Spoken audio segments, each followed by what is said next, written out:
Hello, ladies and gentlemen, and welcome back to another Monday night of racing here with us at Apollo Racing Club. As always, bringing you the action from the commentator booth. My name is Matt McAdams, and joining me, as always, is none other than Tom Castellani. Tom, how you doing tonight? Doing very well, thank you. And can I say I bless the streams down in Africa? Yeah. As we are like. All right, so very nice track down in South Africa. One of my personal favorites, one I've done more hours of endurance racing at than I think any other track combined at this point. We're going to be at the Kyalami circuit, one of my favorites. Certainly leads to lots of exciting races, and it's been a little while since we've seen the Kyalami circuit here at Apollo Racing Club. So we're going to see how the drivers handle it. Can be a very tricky track, couple of corners that are a little infamous, one of them being Cheetah, or as it's less affectionately known by the drivers as the Death Curb. But we'll see how everybody handles it today. But let's go ahead and get over trackside. And we're going to see what the qualifying pace looks like. We're going to be watching Julien Levasseur here. He's the first Porsche out of the pits, and he is just about wrapped up with his outlap. There's Cheetah there, the Death Curb, giving us a nice look at it. And actually a pretty good line through there to start off with, but he's going to go ahead and kick off his first flying lap here in just a moment. A little bit of a light lineup today. It looks like the Father's Day weekend keeping a lot of the drivers busy through Monday. Let's see who else we've got out here on the track. We've got Aiden Hasselbrock showing up, as well as Jack Lidner. Mateus Alves, as the cameraman gets a little bit confused as to where everybody is. Right behind him is going to be Alexander Barnes, and it looks like Ice Tin just going to be a little late out of the pits there. But let's keep our eyes on Julien Levasseur as he gets started here. As a reminder to everybody, it is a split class series this time through, so we've got the GT3 cars as well as the BMW M2s, and it's a split qualifying session, so the first 10 minutes will go to the GT3 drivers, followed by the BMW class. Yeah, it's obviously you have races from time to time that the grid's a little bit thinner, but that will give an opportunity to drivers like Julien Levasseur to take a bit of a step forward in the championship. Plenty of points on offer. This is the fifth round, penultimate round, in fact, that we're going to have this season. It's round 6. Next round will be at Spa, a track that I think many people enjoy. It's always a popular one. It was one of the tracks I was warned about getting into this game that you just kind of need to stay away from for a little bit if you're starting, because everybody drives it and everyone is quick there. It's a very, very popular track. It's up there with Suzuka Circuit and Nürburgring. It's just a fun track. It's got a little bit of everything. It's got big, long straights for you to really stretch the legs of your car out, and it's got plenty of the tricky technical bits to keep you light on your toes, which is something the drivers will be having to compete with a lot here. Kyalami, not the longest circuit, but it is one of the more diverse ones as far as the challenges it presents to the drivers. Lots of tricky corners like this one Jack's going through now. Ooh, almost catches the back end out there, but he gets it straightened out before the final corner here, and he's going to go ahead and bank that lap. Right now, Aiden Hasselbrock sitting in provisional pole with a 142.497. Jack Lidner going to be the second one to set a time there, 144.337. But right now, the rest of the field has yet to get a valid lap time in. Mateus Alves on another flyer there. It looks invalid, but it was a 143.865, which would be good enough for second place. Yeah, we saw in practice Aiden Hasselbrock and Mateus Alves both going very quickly, so I would expect to see the top 2 spots to be contested between those two drivers. We actually don't have currently Xu Chen, who is the championship leader, so it could be that by the end of this race, he is no longer in the lead of the championship as Aiden gets right out wide, using all of the track and some more in order to try and get the best lap time there. He's pink in all sectors right now. I don't know if this one's still valid. It is not. Looking at that split timer up there in the top, I think he used just a bit too much of the track on that last one.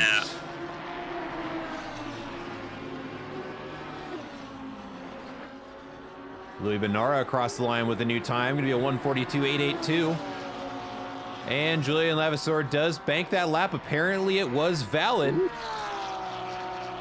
And he sets a 1:42.277. Excuse me, I'm getting him mixed up. I was thinking Aiden Hasselbrock's on an invalid lap. That's still true.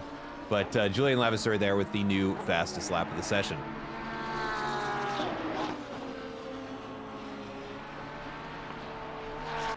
Mateus Alves coming around. Cheetah now, just Ingwe to go. What a corner name. Yeah, got some fun corner names here at Kyalami. One you'll be hearing lots of. Let's see, there's Barbecue, there's Sunset, Ingwe, Cheetah. There's lots of good ones. Clubhouse. I remember most of them. It's one of the few tracks I actually remember the corner names. Well, I do have a track map up here, so hopefully we're going to be able to provide you with plenty of information during this race. Yeah. The viewers, not you, you know. Give me a lot of credit here. Aiden 0.4 up on this lap, so if he's able to keep it valid and keep it on track on this attempt, then he will be able to bring it up to the front of the grid. And did get knocked down by Alves there, so it's now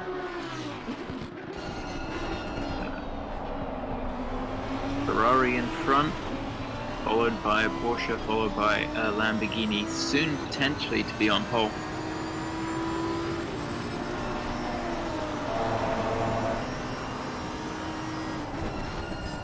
But I was talking with Julian Levasseur recently, and I was trying to figure out last race whether he preferred the new iteration of the Porsche or the previous one, and he said actually the update made a big difference. But we're about to see Aiden coming over the line. Jeez. Kablam. Yeah, that's a blistering lap time if ever there was one. Sets the first 1:41 of the session, and he's a little bit more than halfway through it.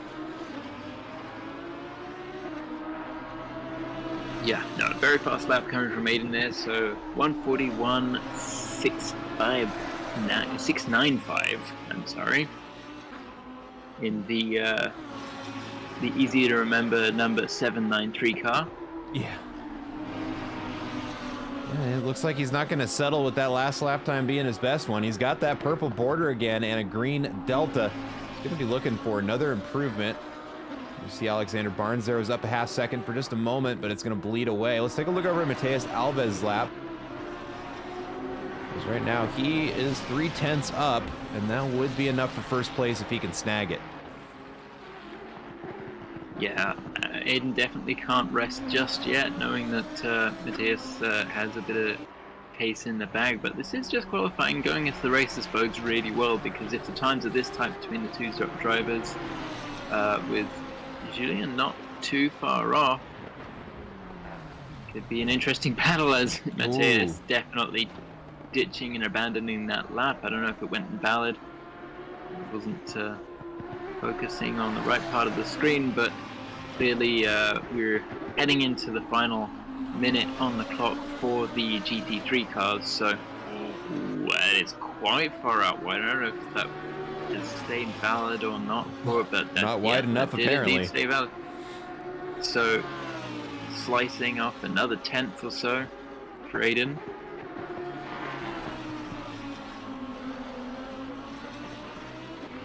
Just nice tin.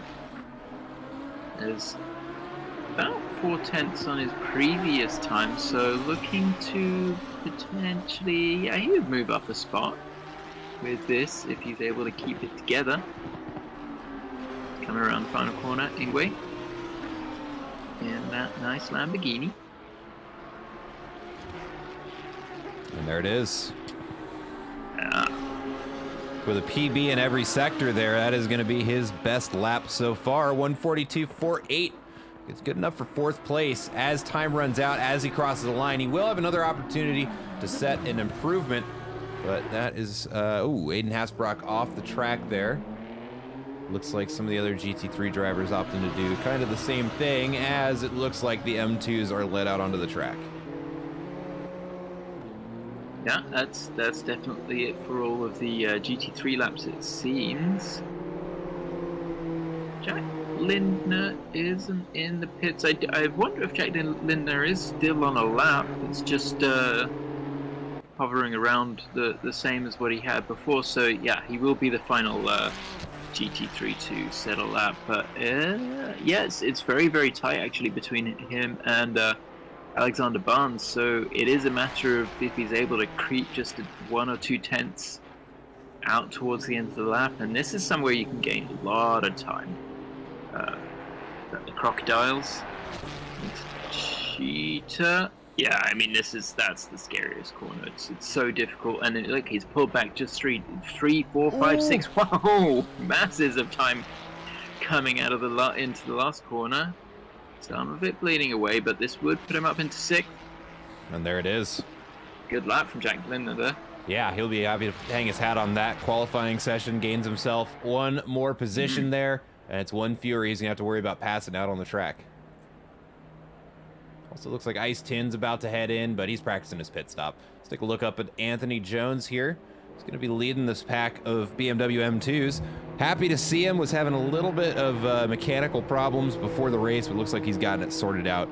Let's see there. Nice little kiss of that inside curb there. And it's going to be very interesting to see how the M2s handle Cheetah as opposed to the GT3s. The M2s have a lot more ground clearance. None of the under trimmings that can all get ripped up on those sausage curbs. They really can just eat that corner and kind of just absorb the blow and drive right over it, whereas the GT3s will get thrown off into the Shadow Realm, into that gravel trap on the outside. I'm hoping we don't see too much of that today, but you never know. It looks like we have a late arrival there. Jade Russell has showed up to the track, just will not be able to set a qualifying lap. Yeah, and we've seen it in the past where GT3 start just behind the M2 field, but within a corner or two they've blasted straight past. And because this is quite a long straight, I think Jade might even be able to slice his way up past the M2s before what is technically turn 2, Crowthorne. Yep. I always forget about that. Yeah, it's very similar to Laguna Seca in that sense that you've got a little kink on the main straight. But we're going to see Anthony Jones. Jones is always in contention for pole, if not near guaranteed. But you were talking about sausage curbs and the M2s being able to eat them. I do wonder if any drivers will get a little bit too greedy and find where the limits are, because we saw in Valencia, how could we forget Liam McNeil rolling his M2 off the sausage curb. So if you can hear me, I don't know, let's say a beer for if you can roll it. Yep, big cautious line around there for Anthony Jones. Looks like Liam McNeil takes that same line, just avoiding the issue altogether. I would hazard to say that if you're gonna go for those risky runs in there, qualifying's the time to do it. If you're gonna find out how poorly that's gonna go for you, rather do it when it's not going to impact your race too terribly there. We can see a better aggressive line there for Melon Pitch. We can see the BMW kind of bouncing around as it rolls up into Ingwe, but has no problem keeping the car under control there. That suspension really just absorbing the shock of that bump. He's going to cross the line there. Going to be his first qualifying lap. Good enough for 4th place in class.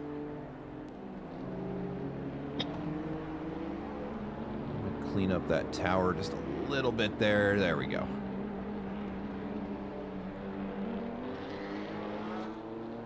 Yellow flag for Anthony Jones, runs it, and has it teleported back to the pits. Let's take a look over at Liam McNeil.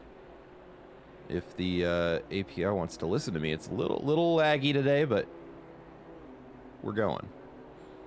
Actually, I think I can make that better here. I'm gonna, oh, it already broke the stream. Great, cool, love it.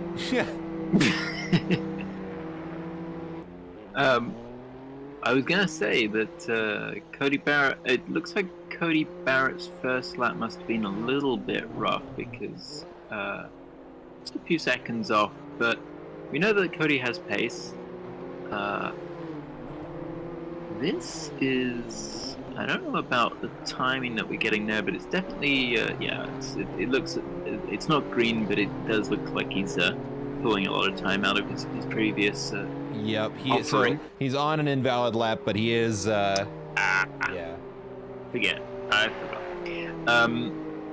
Regardless, we've got a lot of drivers. Basically, almost all drivers are in the 58, so that's very promising when it comes to racing in the M2 field. Mm-hmm. You know, to see someone like Pitch just plonking into fourth is always a bit of a surprise, and then you see where the times are at. So yeah, it's going to be a tough race to really get ahead here. Yeah, but that's one of the things we love so much about the slower classes and these mixed class races. Ooh, Pitch losing a lot of time there at Ingwe, unfortunately, but still does bank an improvement there with a 158.595. Just look into the chat.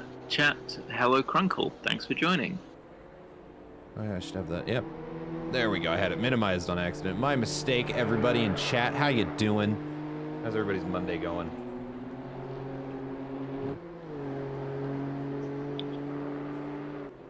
Alex Arduin here, up 0.6 of a second, coming around sunset. Looks like he's gonna hang on to a half second. Ooh. Split kind of all over the places under the brakes. Looks like he gets through there just fine. Now the S's to tackle, which is super fun in these cars if you get it right. It's looking pretty good, just on that line. You really can't go too far out there, it'll invalidate you. But it looks like he hangs on to it and continues to grow his lead on the last lap, but that's because he's gone very deep into the hairpin at the top of the hill. And that is gonna end that lap for him. He's gonna have to take another run at it. And Anthony Jones continuing to run away with his other lap, now up 2/10. But let's take a look at Cody Barrett, who is almost a second up. Let's say that the hairpin, Ukop, that's probably one of the more difficult track corners on the track to pronounce. Is you do have to take a really late apex. It's deceptive in its shape. It's actually got a kind of a reducing radius, and then it opens again. So I think that's what Alex was trying to do, and just went even deeper than he would have hoped for, because yeah, you don't apex it early on, but that was, I mean, he was on the dirt there. Cody Barrett does bank a lap there. He's going to set a 2:01.445. Got a little bit of time to make up before he catches up to Michael Locke in front, but he'll have plenty of time to do that during the race. Alex Arduin up about a half second. Let's see if I can get the camera over there. There it goes.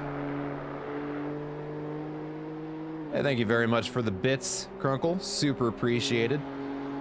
And Exia is working. Gotta love that work life. Alex Arduin continuing to whittle away at Anthony Jones' lead here. Anthony Jones gonna be worrying a little bit about this split time from Alex Arduin. If he can get it back up around 9/10, it will be enough for him to snag first place from Jones. And here we see him up an entire second. That puts him at 156.7 and invalidates on the outside. Oh no! Oh man, and he probably threw that one into the wall out of frustration, and I don't blame him. Yeah, that is the advantage of the sim, just being able to wreck a car and have no consequences. Yeah, it was definitely his last opportunity there. Cody Barrett definitely finding the time that he was looking for now, 1.6 up on his previous time, but that's the tough thing about this track, is it's so easy just to lose it in the last sector. He's really pushing hard, the car getting loose there. Drew Crocodile. Up 2.1 seconds. Yeah. Okay, now Cheetah takes a nice wide line through there, just not even worried about it. Nice and tidy. Until he just wants to keep this one valid now and keep it together. 2.2 will put him up. Across the line, just 0.3 off of 5th place Michael Locke. but that will not be hard. It will not be a difficult amount of time to find during the race, so he should definitely be happy with that. And boom, into the wall. There we go. It's nice he had the self-repairing hood installed. Yeah. Looks like Jade Russell there just went out for one quick practice lap while quali was going on. Not going to count for much, but there we go. What's going on, Sword and Keyboard? Welcome to the race. That is going to be our qualifying session. Let's go ahead, and I'm going to go back to the all leaderboard here. Oh, well, let me do that. Here we go. So, Aiden Hasbrock qualifying in first place, followed by Mateus Alves, Julian Levasseur in third place. Those are going to be our GT3 qualifiers there. I'm trying to find my mouse. Come on. Oh. Did I break the stream? Did I break the stream by clicking on something? Oh, no. Okay, we're back. All right, we're in business. I promise the streamer knows what he's doing. All right, let's go ahead and take a look at our starting grid here. And oh, look at that shot there with the sunset behind everybody as we're getting ready to kick off this race. So in P1 is going to be Aiden Hasselbrock. Right next to him, qualifying in P2, going to be Mateus Alves. Julian Levasseur in third place, followed by Ice Tin in P4, Louis Benara in P5, Jack Lidner in P6, and Alexander Barnes qualifying in P7, followed by Jade Russell in P8 to round out the GT3 grid. Queuing up for the the BMW M2s, going to be Anthony Jones in first place, followed by Alex Ardoin, Liam McNeil in P3, Melon Pitch in P4, Michael Locke in P5, and Cody Barrett in P6 for our GT3 field, or BMW field, all over the place tonight, folks. Don't mind me. And actually, real quick here, I am just going to restart this broadcasting API because it is lagging super bad, and I can't actually click on cars when I want to. So 1 second, folks. I'm going to do a little last-minute fix here. Yeah, and as always, thank you, Matt, for bringing such an awesome stream to the viewers and to the ACC drivers here. We've got Willie Owens in the chat. Nice to have you. He's a driver that I've had the pleasure of racing with in the past. We've got a few drivers from GTMR here as well. It's a good crew of folk. So even if Exia has had to take leave for work life, it's very nice to have plenty of these guys driving with us. Indeed it is. Come on, connect as we get ready to round the final corner here. It is just about to make up its mind as to whether or not it's actually going to load itself, but we're gonna get this race kicked off. Watching Aiden Hasselbrock up in first place. Let's go ahead and switch. We're gonna go to the old school controls here, trying to get everything running again. I'll get everything fixed once we get this kicked off, but we are now waiting for the green flag to drop, those lights to turn green, and there we go. This race is going to be underway. It's going to be led off by Aiden Hasbrock up in first place.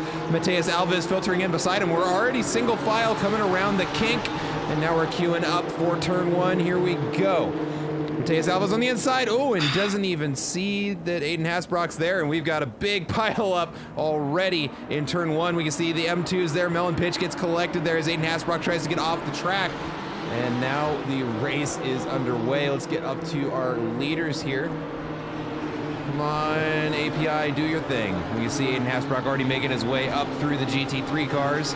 And the API is completely busted, so we're going to do this the old-fashioned way. There we go. Ice 10 is up in second place. Louis Benara getting an early run away here.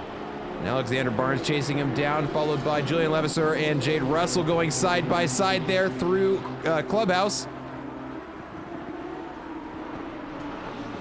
Get some more information on the screen for you guys here. There's the race gaps. Yeah, okay, that was an eventful start.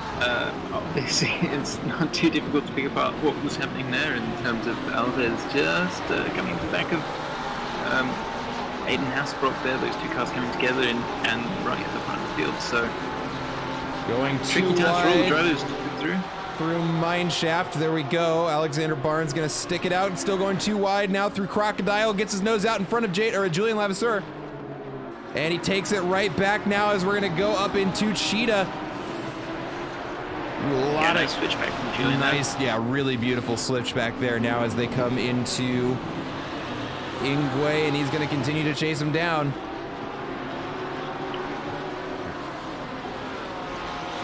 So as it all shakes out, we've got the two Lamborghinis at the head of the field. And as you said, Aiden and Mateus definitely felt at fault because he let Aiden back through at the back of the grid, and those two cars will have to be making their way through the M2s before they can even get back onto the GT3 field. But you know, both of them have a lot of pace, so they might have got a bit damaged in that melee at the very beginning there. Yeah, and it's unfortunately it was just kind of messy all around. I would have to take a look at that again just to see kind of just how bad the extent of it was, but not the smartest move from our race leaders. I think I'm a little inclined to agree there with the chat. Yeah, and it's very difficult when you want to try and get back on track. I wasn't keeping an eye on all of the rejoins there, but yeah, tricky business. If things calm down a little bit during the race, we might be able to take another look at that and get a replay going. As things stand, everyone just kind of stringing out and getting comfortable in their pace, getting into their groove on this circuit. We've got a timing tower now, so it's actually Justin Eiston who holds the fastest lap currently in second place. And what a big, that's the sausage curb biting Julian Levasseur, and drivers just about making their way around him. Honestly, that could have gone so much worse. Yep. I mean, even for him to be able to catch it in the gravel trap there, I know he won't be happy bouncing off of the curb, but I don't know if we can get another look at that as well. Yeah, we certainly will. Now, Alves, Aiden's Julian just going for a big move and having to try and pull it back down. Just needs to take a breather and get back into his groove. Maybe, you know, the tires will be coming up already. We don't have a big formation lap, but as I was going to say, Mateus Alves currently has the fastest lap now, so this is what we would expect to see is the two drivers that were qualified at the head of the field making their way through despite potential damage on those cars. And Aiden has made his way into fifth, so tough break for Julien. They got a good opportunity there, but I think he's just going to have to try and get back and settle in and see what positions he can pull back and see if he can tag on to the back of Mateus.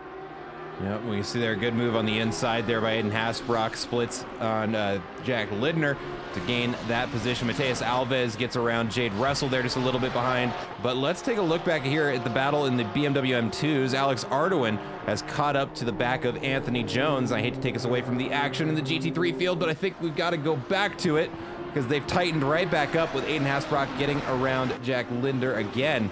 Now Alex Barnes chasing him down. Oh, and Anthony Jones falls a position. Where was that? Oh, he must have gone wide off at the top of the hairpin because that is right on track where they were. We're going to chance a replay here. Oh, I forgot my UI is way behind. Uh-oh, that may have been a mistake. Well, we do know that the M2s definitely have a lot more trouble on the brakes. They're not as strong there.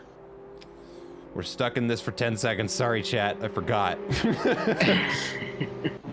Okay, here we go. We're back to live TV. Let's take a look. Oh, we've got a big yellow flag there for Alexander Barnes. Looks like he's fallen back a little bit. And has got it going again. We've also got Melon Pitch catching up to the back of Liam McNeil here. And we've seen this battle unfold before, and it ended up with one of the cars upside down. So let's see what happens here as they come into turn one. Yeah, really surprised to see a fair amount of damage on the front of Melon Pitch's M2 there. He got collected in that very first incident. Oh, of course. So, yeah, very short memory. Mine too, brother. What memory? Let's take a look up at the GT3 field. As right now, Julian Levasseur and Jade Russell go side by side through mine shaft, and that's very close there. That is not an easy, and they do remain side by side as Jade just tries to maintain that overlap heading into Crocodiles. Jeez, oh man, now through Cheetah, and there it looks like they're gonna survive to drive another day. Let's take a look back at Melon Pitch and Liam McNeil. I thought I saw Alexander Barnes, yeah, I saw that car bouncing up and down just as we were scrolling through. It went from a white flag to a yellow flag to a white flag again, so it's the sausage curbs, I can almost guarantee, but you say on screen, we've got Melon Pitch very, very close behind Liam McNeil there. Tucking in under the wing, trying to gain a little bit of slipstream into mineshaft.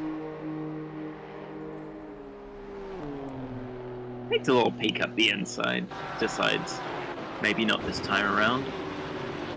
Sliding that BMW around.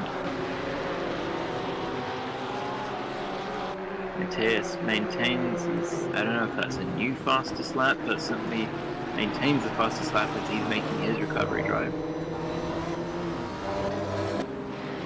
All right, so let's. I'm gonna go ahead and throw up a replay here while we've got a little bit of a lull. We're gonna rewind to Aiden Hasbrock's run through Cheetah here.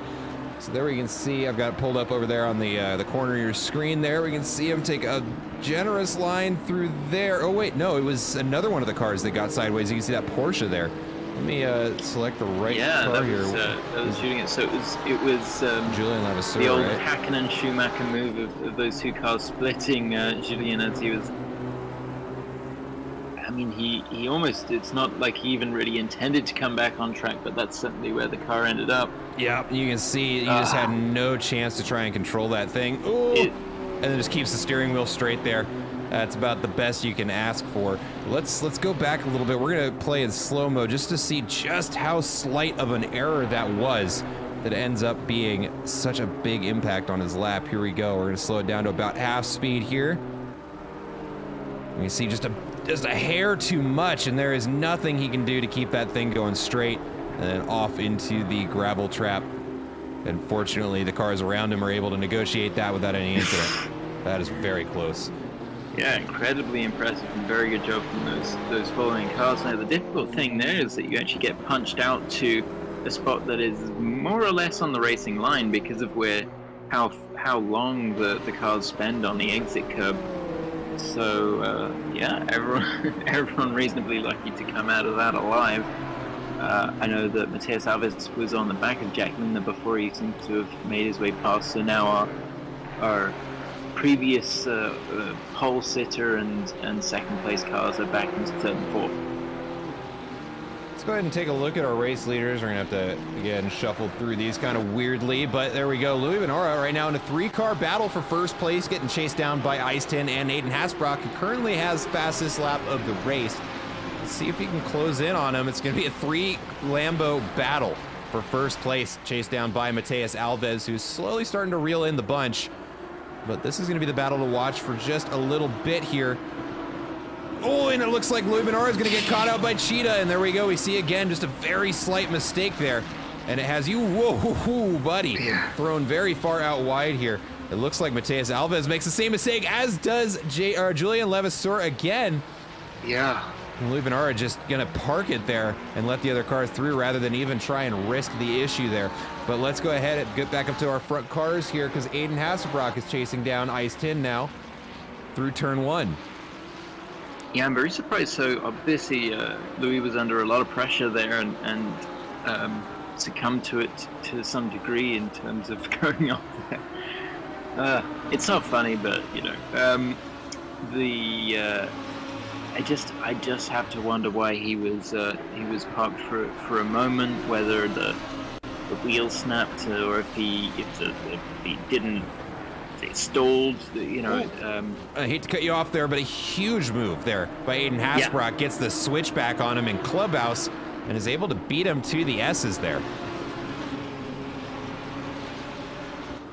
Yeah, sorry. So that was a for the lead of the race, but Aiden, we know he had the pace and very quickly managed to catch up to Justin Ice-Tin there and was being able to make his way past. So Mateus Alves will want to try and go with Aiden, but as is ever the nature of these races, we've got the M2 field being caught by the GT3s now already. And that is going to be They're Cody gonna Barrett in the through. crosshairs here. Yeah, Cody's going to be gripping the wheel pretty tightly as these cars look to make their way through at every possible opportunity, whether there's a gap or not. I know in the previous race, some of the GT3 drivers had some difficulty getting past M2s, or actually, kind of, let's say, made some underestimation as to the closing speed. Yeah. And there were a couple of incidents that we may not have seen on the stream. And it should be noted, actually, we were quite confused at the end of the stream last race that right towards the end, Anthony Jones made his way in front of Alex Arduin. I'll try not to to keep an eye on this battle that's happening at the moment, but we were informed after the fact that Alex had actually taken dry tires in a wet race for his final stint, so that must have been absolutely awful to be losing time throughout that final stint trying to drive a wet track, Silverstone no less, with a set of slick tires. Let's throw up the split screen here because Mateus Alves has caught up to Ice Tin for second place. You see there, he's looking for a way on the outside. They're coming down the hill through Mineshaft now. We can see them poking through the camera in the background there as Aiden Hasbrock has caught up to this battle. And we can see Mateus Alves goes for a move on the inside and he sticks it. Very, very nice move from Matthew. It's possible, we've seen it a couple of times, just to hang it around the outside of Mineshaft, and if you're brave enough and if you don't get shoved off track, then you can gain the inside line for the following corner on the right-hander. So very, very good work from him. See, Melon Pitch almost had a look at the inside there on Liam McNeil. Just doesn't find a way to connect it there with Aiden Hasbrock trying to get in between the two of them. Unfortunately, he's going to have to be patient here as he sees now he's got Ice Tin in his rearview mirrors. He was just going to walk up the inside there. Ooh, that's very close there between him and Liam McNeil. Indeed, yeah. Just a bit of extra spice. The GT3s are so much faster than the M2s, but there's still moments, there's still times where the GT3s do have to slow down for the corner. We've got Jack Lindner now, who will be, I believe it is, will be trying to get his Ferrari. Yeah, he's flashing the lights, trying to make sure the BMW drivers know that they're there. So that's, Alan Pitch has actually lost contact with Liam just a tiny bit as a result of that, but I'm pretty sure he'll be able to stalk Liam a little bit and get back on. Well, we saw him narrow that gap down before, so there's no reason to think he can't do it again. Just a matter of how long it's going to take him and how many of these GT3s are going to have to filter through before he gets a clean shot at Liam here. Whoa, what is it? I mean, I don't know about you. Some drivers really like to hot lap. They're just happy in clean air. Me personally, I prefer to be behind someone. You know, you get a sense of where you're quick or where you're slower, and you can start to make adjustments. And maybe see it now that Melon Pitch has already tagged back onto Liam. It's just he's finding it difficult to make the pass. And we saw there just one-time race leader. Yep. Has no problem passing them at the exit there. Well, you see just how difficult it is for the M2s to pass one another, where we see the GT3s make a mistake out in that gravel trap and 3 cars get through. And you can see Liam having to run out into the gravel, runs it a bit wide, almost unpunished here, as Melon Pitch just not able to accelerate enough to get around him, even when the driver in front has made a mistake. So you really got to line things up to make a pass there. We can see him get real aggressive on the power there as he slips the rear end around the exit of that corner there. Now into Sunset, they're going to try and do it too wide. Melon Pitch on the outside has a longer line around here, but might be able to link up Power a little sooner and get a run on him up into Clubhouse. Goes late on the brakes. Ooh, trying to find a way through on the inside. Gets the Power down just in time to be locked up with that rear quarter panel. As we can see, one of the GT3s squeaks their way through before the S's. And unfortunately for Melon Pitch, has to back off there. Liam runs to the inside, and Melon Pitch sneaks through. Yeah, Melon just hanging on there. As we saw Liam make a bit of a mistake, but I feel like it was it was somewhat of a forced error as opposed to an unforced error. He was definitely under some pressure there. That's yeah. Taking the place regardless. We've got Alexander Barnes making his way through. Good little battle between those two cars. We're heading up to 20 minutes in. The pit window is open for the majority of the race, so as we approach halfway distance, might expect a few of the early pitters to come in. But I wanted to say that it's surprising. We've seen this before, that Anthony Jones always has a lot more pace in qualifying, and then come the race, Alex just has a little bit extra in the bag that he's able to make a fight. So I'm surprised to see Anthony hanging a second back from Alex Ardoin at the moment. That is where they stand. Julian, and even with the off-track excursions, Julian Levasseur has made his way back up to 5th place. So. Well, he's not going to be there uncontested, though, because Louis Benara's caught up to the back of him. And we've seen Louis up in 1st place here, so let's see what happens when he's trying to get around 5th place Julian Levasseur as they come up the hill into the hairpin. Not a great place to try and make a move. We can see, Louis looking for a way around on the inside and the outside before the braking zone, doesn't find it there, but the Porsche taking a wide line opens up the door to the Lamborghini to kind of sneak in a little extra pace there on the acceleration. Looks like they both get through mineshaft just fine. We got a yellow flag on Matheus Alves. Looks like he may have had a rough run through Cheetah, but doesn't lose any positions as a result. Just lets Ice Tin get a little bit closer.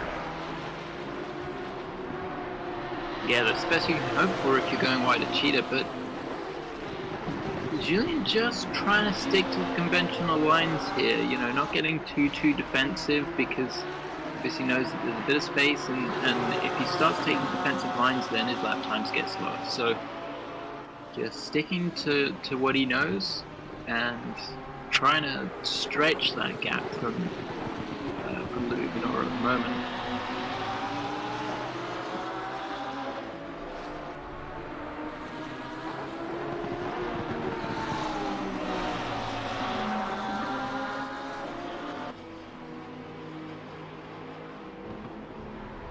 Looking around the grid, got a couple 2-car battles going on here right now between 7th and 8th place. 2-second gap between Jade Russell and Alexander Barnes. We've got what's on screen here, Julian Levasseur and Louis Benara duking it out for 5th place. And back in the M2 field, Anthony Jones still hanging on to the back of Alex Ardoin, floating right around that 1.5 to 1 second mark. We'll see if he can close it up here. And Melon Pitch starting to pull a bit of a gap to Liam McNeil. He's got it out to just shy of 3 seconds now. Aiden currently imperious in 1st place with the fastest lap and 7.5 seconds behind him. I mean, we've seen some mid to late race mistakes from Aiden before. We'll try and keep it on the island this time around, but this would definitely do him very, very well in the championship. I think he was sitting in 4th place, but in terms of points, where does that put him? Looks like we have the first of our pitters here. Matheus Alves is in. This will be the first one to serve as mandatory pit stop here, right around the 40-minute mark.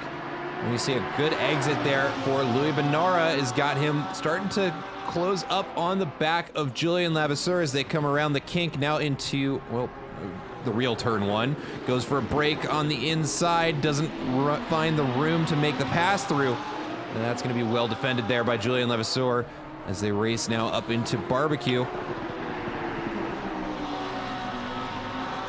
Looks like both of them a good line through. That sausage curb on the inside's another one that can catch the car off balance, but both of them taking a wide berth from that apex.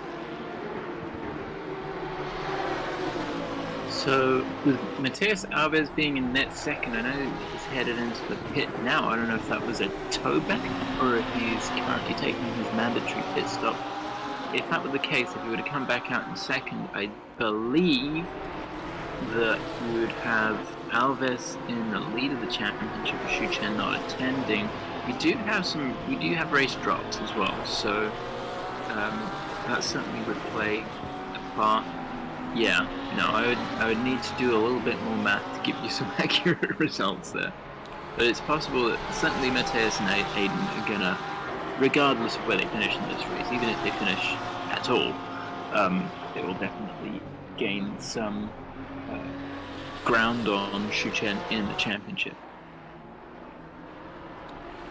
Got two races on screen right now. We saw just a little bit ago, Louis Benara and Julian Levasseur traded positions.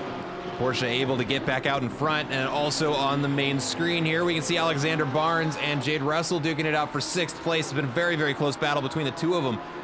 It just seems to be a little bit of yo-yoing between the two drivers here as Alexander Barnes is having a little bit of trouble getting around Jade Russell. As they come around the final corner. Oh, and the Porsche spins the back end on the inside curbing, and that is going to open the door to Alexander Barnes to make their way through as Jade Russell gets the car sorted back out and continuing back down the track.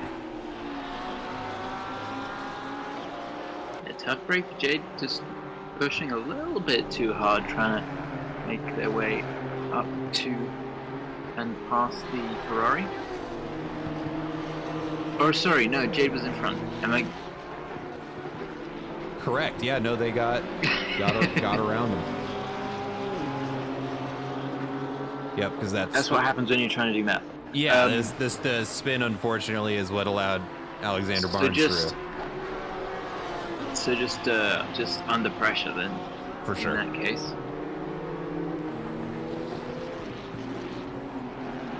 Anthony Jones. I can't tell if he's making steps back towards Alex Ardoin. They're both getting out in the dirt there, so both obviously trying to push very hard for some good lap time. Got another yellow flag for Jade Russell at the bottom of the S's. Let's see if I can get the camera down there. Yeah, may have just gotten spun out. Probably off track. Yeah, that may be a tow back to the pits there.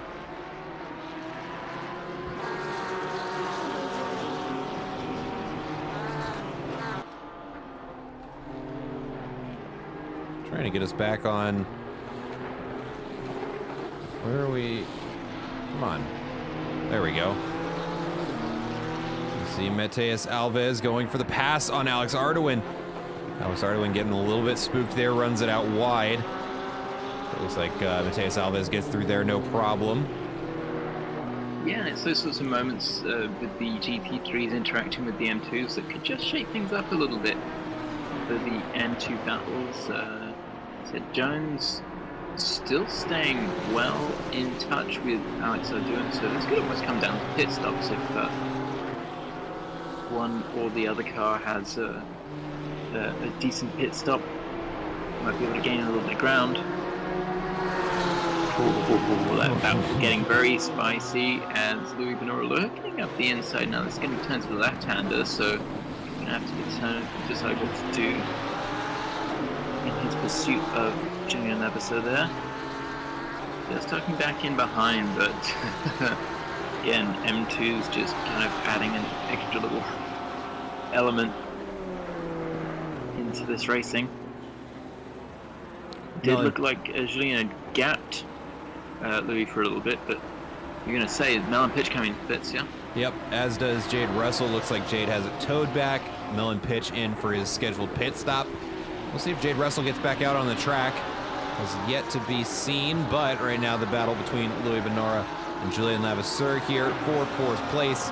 It's going to be where our eyes are stuck on here as they come around the kink. Let's see, the Lambo not going to be in striking distance for turn 1. Looks to the inside anyways, maybe to get a reaction out of the Porsche in front. See if it works. Oh, a big slide there from the Porsche, and Louis Benora would have been able to get around it, but has to check up on the brakes to avoid a collision.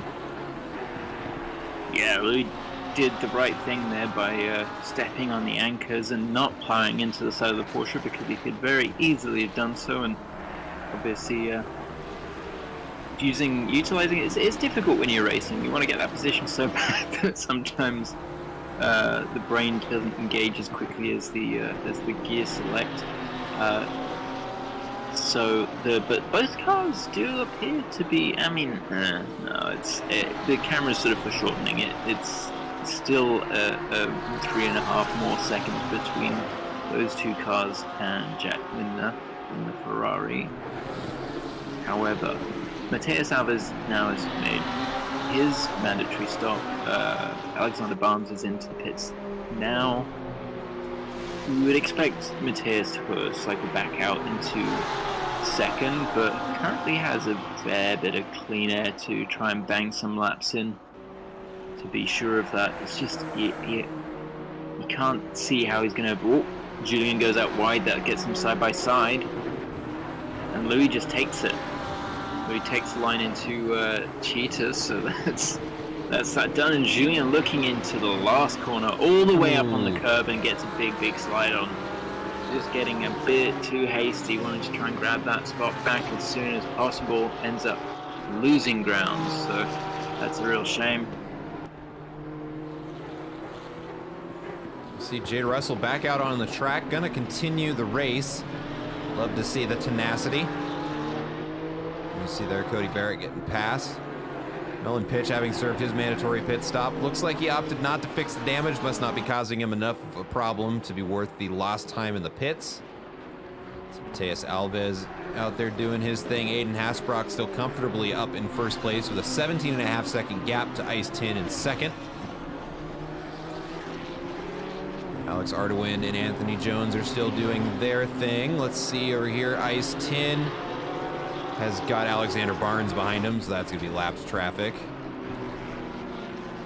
Jack Lindner kind of out there doing his own thing, hot lapping right now. Louis Benora is kind of starting to, I mean, he's maintaining that 3.5 second gap. I shouldn't say I've seen it close, because I haven't. Let's see, Louis Benora doing his thing. Julian Levasseur has gotten around, looks like Anthony Jones right there. Or no, excuse me, that's Liam McNeil.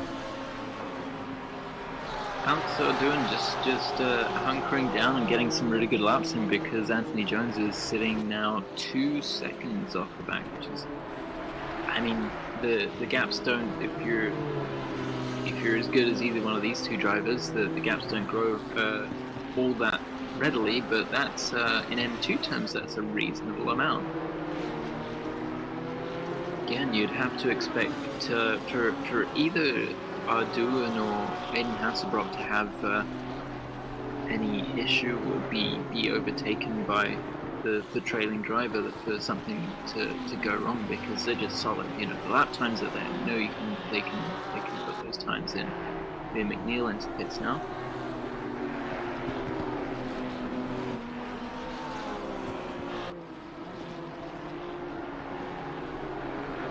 Yeah, with the damage on Melon Pitch's car, it's we know that the M2s, very much like the GT4s, are quite aero insensitive, if we could say. I think they can really take a beating. You know, that was always kind of the joke about the GT4s, is you could beat the hell out of them. It was like driving a tank. Well, the M2s have taken that and turned it up to 11. Just with the bodywork really not being all that important to achieving the maximum amount of grip you can get out of the cars. You really can punish them and race them a little bit harder around other cars than you can get away with the GT3, which, I mean, if you breathe on them wrong, you've got to go into the pits. 325 going to pick up a drive-through for speeding in the pit lane. That's going to be Liam McNeil, and I think that would have been on his way out. That's a shame. It's always a bummer to see anyone get a penalty, particularly just for little pit infractions, but the rules are the rules.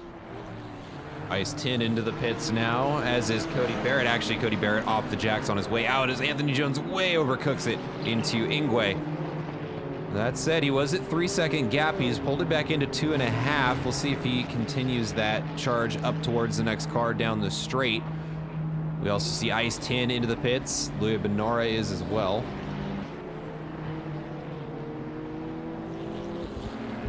As is Julian Lavisseur. I'm going to take a look at that pit stop for Liam and see where the speeding was.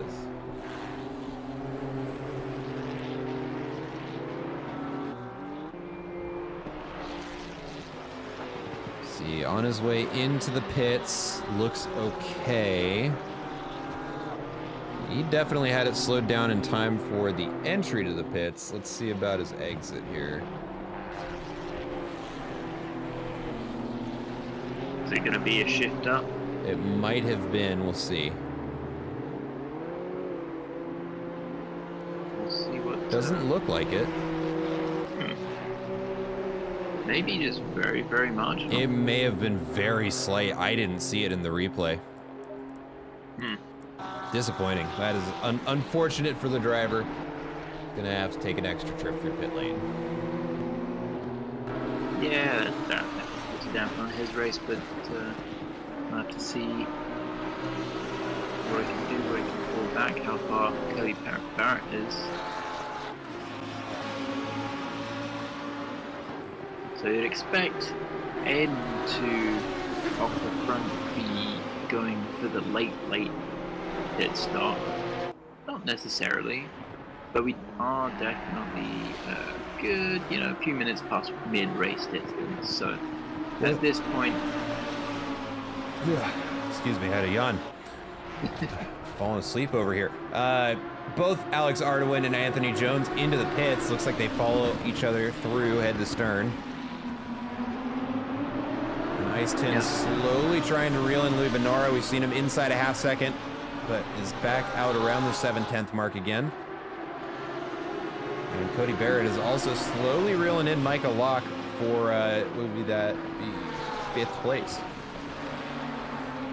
Definitely be interesting to see if anything happens to the gap between Ardoin and Jones in the pit, because it's at that point where if you can't make the gap on track, just little things and like a second in the pit is easily possible just by having a good entry, having a good exit, making sure you don't have damage repairs on, stuff like that. So it does seem like Ardoin's coming out just ahead of Jones, just looking at the tower. Relatively similar to what it was before. Just about 2 seconds, so... Looking at their pit times, it does look as though Anthony Jones spent an extra half second driving through, but a full second less of standing time. Oh, there you go. Yeah, half a second, so that brings it back to 2, which... if they're going to be on cold tires, well, this is the thing with the GT4s, the M2s, is that they don't have tire blankets, and those tires will be very, very cold. So depending which one of these drivers is able to put together 2 good outlaps as those tires, maybe even 3 laps as they come up to temperature, might make a difference in terms of this lead battle. We've got just Ice Tin very close to the back of the Benora. We're able to see that between the 2 Lamborghinis, but we're also heading into nighttime. Yeah, which is certainly going to make this interesting, as we are now going to have to deal with reduced visibility on the track. Really, that's going to manifest in their ability to see apexes in those sausage curves. So the driver's going to have to rely on muscle memory to get through some of these corners a little bit more than they had to at the start of the race, as it gets darker through the latter stages of the event. Yeah, I mean, as if this track needed to be more challenging. Right. It is. It's such a you've got every type of corner on this track that it is a difficult track to drive well. I find it a particular challenge. You can sit on board for a little while. Be able to see the drivers coming into the big sweeping right-hander of Sunset.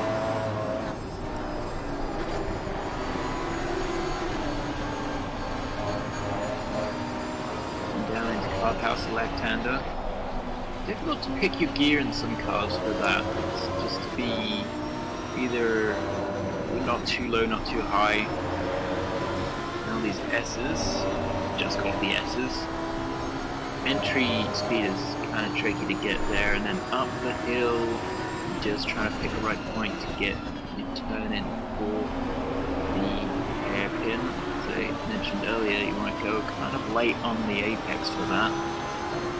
Down the hill into mine shaft is pretty much flat out, but beware because you're kind of braking almost as you're still turning. So then flip back right into crocodile, and then ideally, at least in the GT3s, you want to be close to flat out into cheetah, and it just doesn't do it justice. You know, they make it look easy, but it's absolutely terrifying. It definitely is not easy.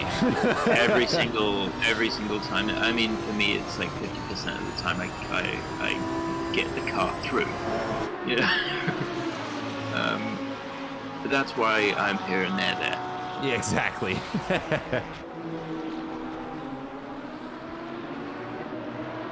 Still, these two Lamborghinis going hammer and tong. Just Aston being relatively patient. It seemed a little bit out wide there. Just kind of dropped a little bit of time in that left-hander, I believe. Barbecue. Yeah, they're coming back down to Sunset again. And aptly named right now, seeing as it is Sunset. To quote one of the drivers during free practice, I really like Sunset during this time of day, but I don't have to turn my graphic settings down. Good.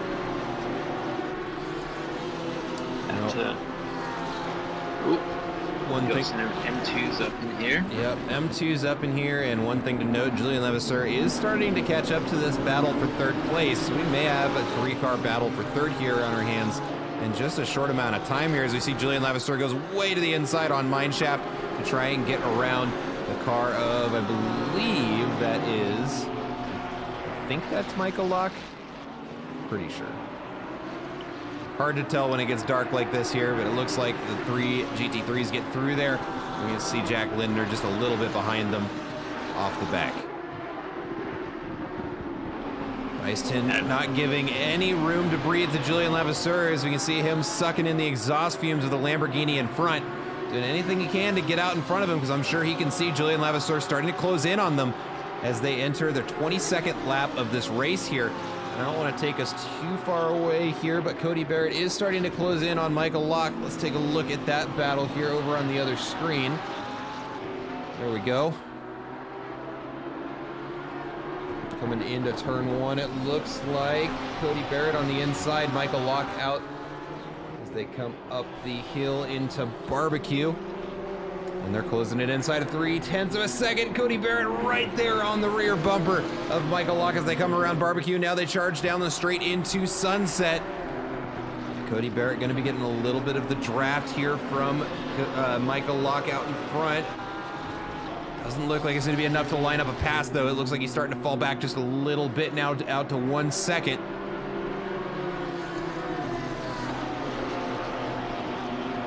You see this, the battle between our GT3s here, coming up behind Liam McNeil here in the hairpin that opens the door to Julian Levasseur to make a move on the inside, and he's gonna make it stick now. Ice-Tin down a position as he comes through mineshaft. Gonna have to try and catch back up to Julian Levasseur and get back 4th place there. Unfortunate timing for the M2 to be there in that hairpins, and really nobody's fault, but those are the variables we're talking about. Those wrenches that get thrown into the works here of these battles for position is what makes this multi-class racing so exciting for us here in the booth. Yeah, we just saw Ice-Tin almost, I don't know if he was not sure which way the M2 was going to go, but almost distracted a little bit and just drifted wide, and Julian was right there to take up the place. I was going to say how he was catching, and not just catching, but even taking a spot from the Lamborghini of Justin Ice-Tin. So after his woes earlier in the race, Julian seems to have kind of put those to bed and got everything in line now for this second stint, the second half of the race.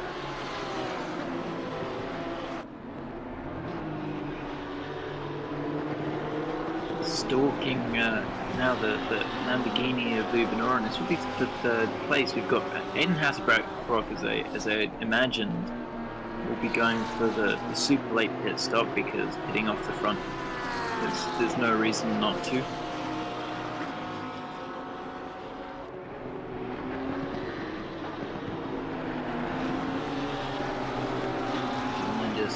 Looking very closely at the lines of Louis, seeing where he's fast, where he's slow, trying to figure out what he can do differently, how he can tuck in, stay behind, pick up some slipstream. You're going to see on the other screen Cody Barrett reigniting his battle with Michael Lock there. Close there for a second. We'll see if he can close it back up here. Sitting just outside a second gap now, but the real battle is going to be on that main screen here. As we can see, Julian Levasseur is caught up to the back of Louis Benora, and he's looking for a way through as they come around the kink. It's going to come into turn one. Louis going for the most defensive line I've ever seen. Going right across the track and does stay in front. But Julian knows that he's got a good 16 minutes. It's very unlikely, I think. Oh, I don't know. They've got 12 seconds off the back of Matias Alves, and it's important to try and minimize that gap in case the car in front has any issues that you're able to take advantage. But right now, I think this is really for the final spot on the podium. I think that's the car of Jade Russell, another GT3 in front of them, so Jade just dropping back. Happy to stick in and take that 8th place, which, will be good for championship position. There are plenty of points on offer for positions 1 through 8, so all the drivers here benefiting. See, that gap is in the red there, so another peek over at Cody Barrett and Micah Locke. See Cody Barrett there on the outside, might try and get the switchback through Clubhouse. It looks like he's just going to be locked in right behind them. We see Melon pitch on the outside of Ingwe there, giving Louis Benora a little bit of trouble. It's going to help. Julian's not as close as he was in the last lap. That even with the slipstream there, he wasn't able to quite get alongside, but Louis this time staying on the right side of the circuit. Just pulling some nice defensive lines. I mean, he had gapped Julian a tiny bit as they were coming through traffic, but the gap now stabilizing again as Julian's happy to tuck in, stare at the rear wing of the Lamborghini for a little while.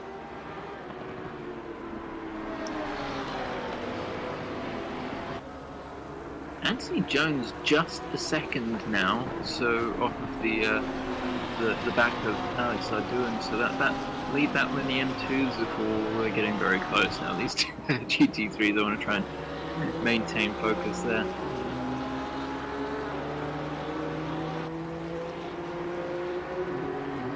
Julian going through, taking a bit of curb and some of the grass there. It's I don't know if that's just because of the night time that he wasn't quite able to spot that curb, but still staying within reaching distance of Benora. See Jade Russell actually was briefly a yellow flag, now a white flag, so perhaps off track and getting back on. And off track in the S's. Been a tough race for Jade, but as I said, there's still Jack Lindner now. Always a bit of tongue twister. Like Jack is having their own incident.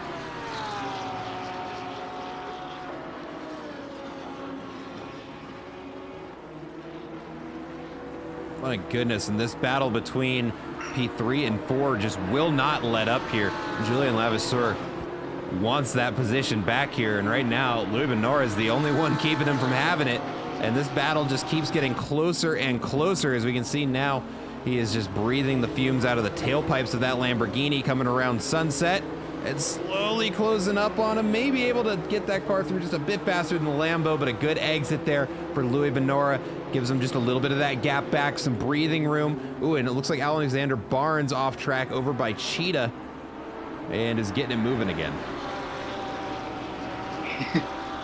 Yeah, just one would expect another classic Cheetah off track into the gravel trap, and I mean, as long as you don't make it to the barrier, it's you definitely lose time, but don't destroy the car, hopefully. And if you do, the pit lane's right there. You know.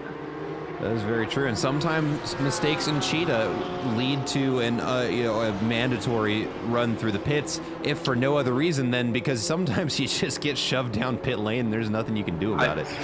Yeah, I've bounced into pit lane before. Yeah. I've seen somebody get a drive-through for speeding in the pit lanes because they were shoved into pit lane and couldn't stop the car. Yeah, actually, so the entry line is right before that left turn on the inside of Ingwe. So you don't go. That turn isn't to slow you down for pit entry so much as it is just because it's there. Oh, they're getting very close. This is not an ideal position for them to be catching this N2 battle here now. So Louis Benora, you have to feel, just has a little bit of an advantage. I don't know if there was contact between. There wasn't, but only M2, barely. Yeah. Only barely, which is why I gasped for air there, because I thought for sure we were about to see exactly what we didn't want to. Yeah, I mean... Too close, boys. Too close. We have another Lamborghini making their way through. I mean, we've had wet races, we've got GT3s making their way past M2s, and now it's nighttime, so... just any challenge we can throw at these guys, we give them the opportunity to rise above. Yeah, that's definitely dropped Julian off the back of Louis for a little bit, but you have to feel that he's able to lock in and pull that time back, and we can see some of it coming already in the Delta. 1.2 for Jones. It's... Ooh, we've got a car off. It's going to be Ice Tin is off at Cheetah. Ooh, and we see Anthony Jones just sneaking through there. Woo. Very close. Very, very, very close. Let's get up to Julian Levasseur, though, because it looks like... Oh, come on, camera. Work with me here. There we go. Him and Louis Benora have caught up to one another again. And all right, off camera there, it does look like it has finally happened. Cody Barrett has gotten around Michael Locke, and Julian Levasseur gets out in front of Louis Benora in turn 3. I guess that's turn 4, technically, but it's not over yet. As they're going to go side by side down the straight and into Sunset here. Julian Levasseur on the inside, Louis Benora on the outside. He's got the power down sooner, and he gets his nose out in front as they come up into Clubhouse. Another side by side there. Lambo on the inside, able to keep a little bit more speed going through there, and the Porsche falls back before the S's. Let's see if he can maybe try and find a way through here. I don't think he's going to. And it looks like both of those battles are going to be won by the passing car. Or actually, no, excuse me. No. Louis Benora is able to get back out in front. So that was Julian Levasseur gets out in front. Louis Benora gets... Yeah. Okay, Lambo gets the position back. Okay, just now catching up with all of this. And Cody Barrett does win his battle with Michael Locke and is able to pull a 2-second gap once he's gotten out in front. Yeah, no, I don't know if Michael made a mistake that allowed Cody past, or if Cody just made a really good pass, but it was very brave from both of the GT3 drivers to hang it in through Sunset and through the 2 following corners almost. Julian, he's gonna have to do it all again. He had one opportunity, he might have some renewed confidence now that he knows he can do it.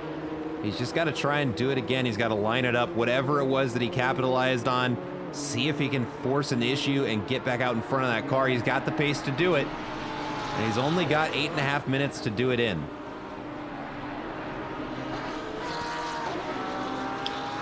Yeah, I can take back what I said before about having plenty of time, because it is starting to tick away. And as we know, the final 10 minutes of the race, something's always happening. Ooh, he's getting out a little bit wide, just needs to calm it. Needs to have an opportunity to get onto the podium. But Louis has driven a very slow rate. I mean, both these drivers, we've seen him making mistakes going off at Cheetah, but since then, they've both been solid. And bringing it home is what matters. Yep, and at this point, looking at the track map, they just have that one car out in front of them. That's going to be Liam McNeil, and then from there, I don't think they're going to see another M2 for the rest of the race, so it really is going to come down to these two trying to outdrive one another, and another 15 car of Mateus Alves picks up a drive-through penalty for track limits. Wow, that's massive. Okay, that's actually going to turn this third-place battle into a second-place battle, because the drive-through will certainly lose, what are they? They're 16 seconds back. Yeah, that is going to cost him at least that much time. It might even spit him out around about Jack Lidner. Yeah, potentially. So, all to play for here. That's a real shame for Mateus, but you've got to try to keep it on track and not gain time. It's one place this sim is reasonably lenient. We see Louis just jinking across the circuit to try and block off the line for Julien, so very heavy defense. Another yellow flag for Jade Russell, but we see Julien pulling right up to the back through mid-corner of the Lamborghini, trying to get a good exit, staying in touch. The closer he is to the car in front, the more opportunity he's going to have to try and get past, but he is off track.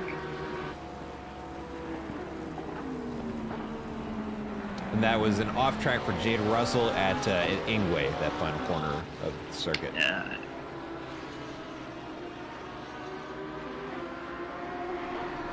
Very easy to have a little spin there, as we've seen a couple of times already today. Oh, and we've got a big yellow flag for Jack Lidner. Looks like he's off track up at the top of the hairpin. Those yellow flags for Lindner and Liam McNeil turned up at the same time, and it does look like they had a collision. Okay, I'll get us back on Levasseur and Benora and take a look at the replay over on my other computer. Give me 1 second, I'll get that queued up for everybody. It looks like 15 does clear his drive-through, and that is going to spit Mateus Alves. He's still in second place. That doesn't make sense. Oh no, he is, but he's just in front of Louis Benora. Okay. Okay, so maybe not as much time lost in a drive-through as I would have expected. And it does look like it was clean. There's no speeding pit speed infractions there. Yeah. Okay, let's get that replay. For Alves, we know that he's got a lot of pace. Just going to put the pressure on for this final 5 minutes for Alves to be able to hang out front and keep those places ahead of Benora and Levasseur, who have been battling for a good 20 minutes now. Alright, so here is the replay. So they are chasing each other up into the hairpin. It looks like Mateus Alves tries to squeeze in on the inside and just finds no room to make it happen.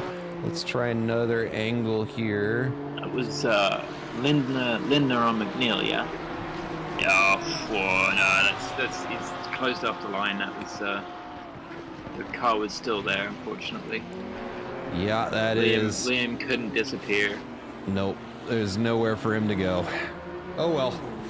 It is on the passing car, so we'll to see what happens after the race on that one. But as it is, Louis just putting it, as has been the case throughout this battle, it's just yo-yoing. You know, Louis will have a good lap, Julian will have a good lap, and then they'll both have a good lap.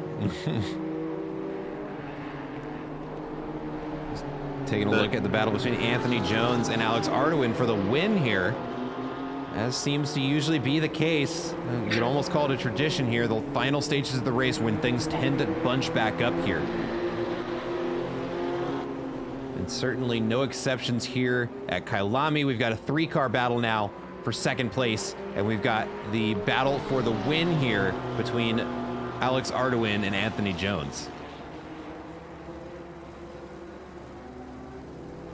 Yeah, it looked like Alex got a little bit messed up and a little bit offline from that passing GT3, but it's brought Anthony right in towards his bumper. Believe it or not, actually closer now to Matthias Alves than Julien Levasseur is to Louis, so definitely going to be a fantastic battle towards the end of the race between those cars. Aiden just absolutely snapping his authority with another fastest lap as we head into the final stages of the race. I wanted to take a look over here at the battle between Cody Barrett and Micah Locke. It was closing up. It does look as though Cody's starting to grow that gap again.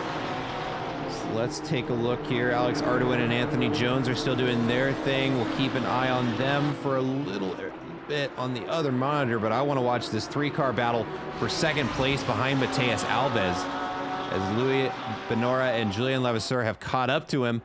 It does look like Louis may have a run on him coming into turn 1. Doesn't quite find the room to squeeze through. Come on, give me my mouse back. There we go. On the other screen here, there's Anthony Jones and Alex Ardoin for the win in the BMW class here. We'll see if they're able to make the move happen. There we see Anthony Jones getting very close there up at the top of the hairpin. I think he recognizes he is running out of time to try and get the win, so he has taken every opportunity he can get there, as we see Louis Benora right behind the bumper of Matthias Alves' Ferrari. Yeah, he was just pulling into the slip there, but I had to kind of back out a little bit and has lost a tiny bit of ground. Julien not disappearing anywhere. You see the nice accordion effect as they enter and exit the hairpin down through mine shaft, and then this is the bit everyone holds on for. Oh, Anthony Jones gets out in front. Looks like a good exit through Ingwe, gives him a good run down the straight. He has gotten out in front of Micah Locke as they come down into turn 2. And that is, I think that is decided. Anthony Jones has gotten out in front. Now all he has to do is hang on for one more lap as the leader, Aiden Hasselbrock, has started the final lap of the race. So just one more lap for both battles. Anthony leaving it right towards the end of the race to try and successfully take that place. Just out in front of him, you can see there is Micah Locke trying to chase down Cody Barrett for one last position change here.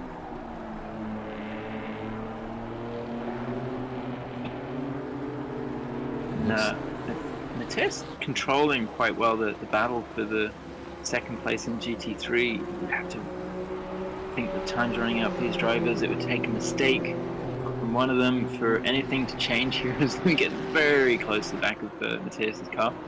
It stretches out again. Into the dying portion of this race, the dying moments of this lap.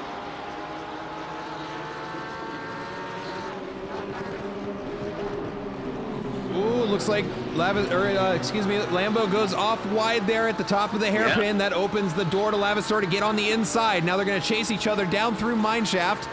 Let's see here. Julien sticking in, and there's contact. Oh no, and there's huge contact between the two of them as the leader finishes the race right in front of him. So Aiden does take the win, but it's a collision between Julian and that's such a difficult thing to do. Try and go side by side at night down through mineshaft, but they did make contact, and both cars making contact with the wall. But that means that Mateus Alves does definitely take second place. Gets a breather through the last few corners. Yep, Ruben taking third, Julian in fourth. Yep, and on the other screen we saw winning is going to be in the M2s, excuse me, going to be Anthony Jones. I'm trying desperately to get the cameras on who's still on track. Here we go. Jack Lindner going to be finishing off the race, crossing the line, and the checkered flag will wait for him in 6th place. And Melon Pitch going to be the last car across the line, currently yellow flagged. I'm clicking, it's going to be the last car. Oh, it looks like he overcooks it through Cheetah. And we'll be crossing the start-finish line there with the blinkers on to end this race here at Kyalami. And there we go, a little celebratory run into the wall. Okay, well, we struggled through the technical difficulties, but we got there eventually. Let's go ahead and as soon as it will let me look at the timetable here so we can see the race finish. Here we go. Okay, so let me hide this stuff here. Go away. Okay, so in first place with a very commanding victory there, Aiden Hasbrock with fastest lap of the race and is going to finish in first place. Right behind him, Mateus Alves getting a lucky break there at the final stages of the race, finishing in 2nd place with an added drive-through penalties. A very, very impressive finish there. Louis Benora and Julian Lavisser has a bit of a dramatic finish there, finishing in 3rd and 4th place, followed by Ice Tin in 5th, Jack Lindner in 6th, Alexander Barnes in P7, and Jade Russell in P8. Sticking it out through a difficult race, but going to be earning plenty of points for it. Going to be happy with that finish, even if it isn't their best. In first place, coming down to the very, very tail end of the race, Anthony Jones going to be finishing in first place. Alex Arduin right behind him. We can see on the second screen, it almost came down to the final corner there with Arduin with a look through Ingwe, but Jones able to fend off that last-minute pass there. Melon Pitch finishing in 3rd place. Liam McNeil in P4. Cody Barrett in P5. And Michael Locke finishing in P6. Those two duking it out almost to the very end there. What a race. My goodness, what a race. Kind of a rough start there, but and I can see there Alves in chat. Sorry, everyone had to see that. It's all good. You made up for it with a very consistent remainder of your race and finishing in P2, even with a drive-through and having some pressure all the way down to the very end. I think you earned that P2 finish, regardless of how the race started. And Anthony, also, man, you and Arduin were battling that entire race. I could keep talking about it for probably another hour, but how did you feel about everything that happened there, Tom? Oh, I mean, I'm glad I wasn't driving. It looked very, very stressful, very intense, and to be heading into nighttime as well on such a challenging track that the drivers did well. So good to see everyone come home, and yeah, just nice to see some battles towards the end there. Great fun. Yeah, phenomenal race. Excellent work by all the drivers. But that is going to do it for us tonight. Join us next week for the final race of the season, the finale. We are going to be taking it to Spa, which is certainly going to be an interesting mixed class race. I wait in anticipation of what's going to happen when the M2 field gets caught up by the GT3s going through Arouge and Radion. Will be interesting to see how everybody has to handle that bit of track with the speed difference that is going to be going on there. Certainly going to make it an interesting race, so you won't want to miss it. But I don't have any more notes for this week. So anybody who hasn't already, go ahead and hit that follow button just so you get notified when we go live. We've got racing every night of the week, everything from what you've seen today to Dirt Rally. I think we still have NASCAR trucks going on. So really something to watch for everybody. Every motorsport really does get driven here at some point. So if that sounds like your thing, go ahead and follow us. If you want to be a part of the action, join us in the Discord. It is open to just about, well, no, literally everybody, because they'll even let me drive. So if you want to get on on track, go ahead and follow us in the Discord. We'll get you plugged in wherever you'd like to be. But for us, that is going to do it. My name is Matt McAdams. Joining me has been Tom Castellani. It's been a pleasure, and we hope to see you guys next week at Spa. And everybody enjoy the rest of their week. See you next week.